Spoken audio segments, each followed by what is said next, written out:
So when we all started out in photography, we were young, we were naive, we were inexperienced. We were just trying to take some great photos with maybe one lens and maybe one entry-level DSLR. I've been there, it's hard. Today I'm gonna share some tips on how I was able to actually do some work as a beginner photographer and on a budget. I actually have someone with me today who started on the same camera that I did. The Canon T3i. Yeah. Seeing as we just recorded 2 podcasts. Amazing, so much talking. So much talking. I thought we would do our first tip right here, these mics. If you don't have certain gear or you don't have a lot of gear, just borrow it from your friends. And I'm talking while the mic isn't even near my mouth.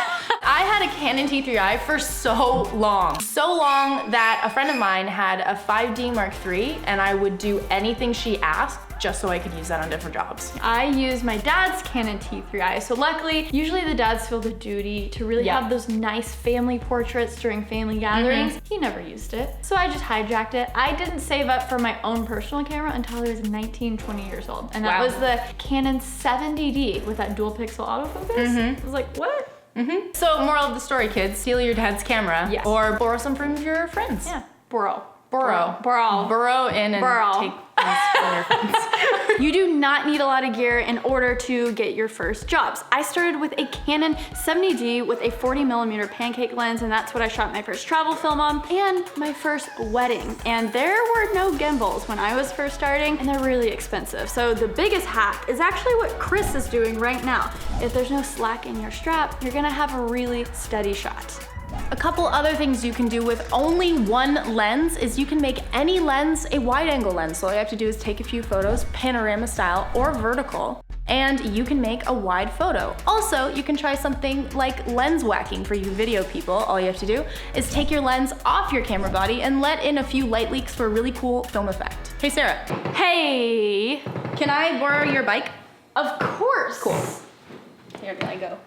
Here. Look for free presets and free templates to help out your photography game and your business. So for example, I offer some free presets that you can get your hands on, linked in the description box below, and a free budget template. So when you're budgeting out your first job ever, you can get that free template.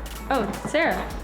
Oh, hi. Raw images are a great way to practice your editing skills. If you don't have a fancy camera, go on the internet, ask a friend, ask for raw images, because I started video editing before I even grabbed a camera. So editing is half the picture, and also there's a ton of free resources out there. You can download Lightroom Mobile on your cellular device for free. And you can do really handy stuff like masking and healing spot brush things. It's great. Words.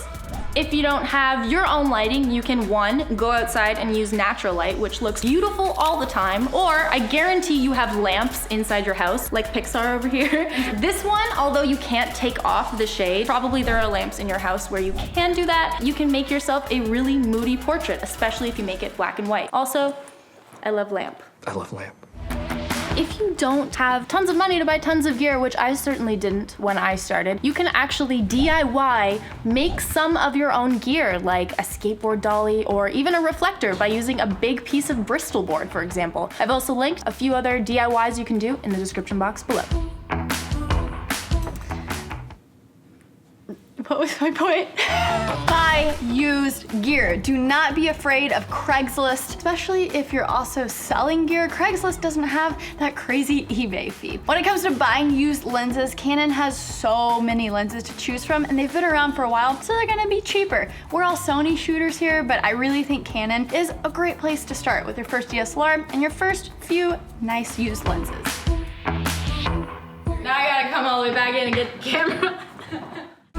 But really guys, at the end of the day, all of the most important things that you need as a photographer are free. Like your knowledge of lighting, your storytelling, composition, framing. Those are all things that you can practice on your own with little to no gear. And if a family member maybe has an old film camera, it's going to teach you how to be intentional with your photography. You only have like 36 exposures, so you gotta get creative and make sure those pictures are worth it. So you're not gonna have that mentality of, I'll fix the crop in post. You have to get it right right in camera. So I'm a big fan of film photography for that reason. Yeah, you gotta really focus on that one shot. With that said, thank you so much, Sarah. Of course, thank you for having me. Yeah, This was I'm so so much excited fun. about this. So please, if you for some reason aren't subscribed to Sarah, please go check her out. Subscribe to Lizzie down subscribe to below. you, down below.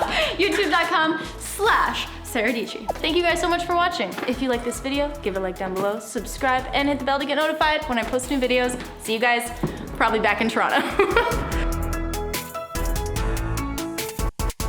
Fan of film photography. And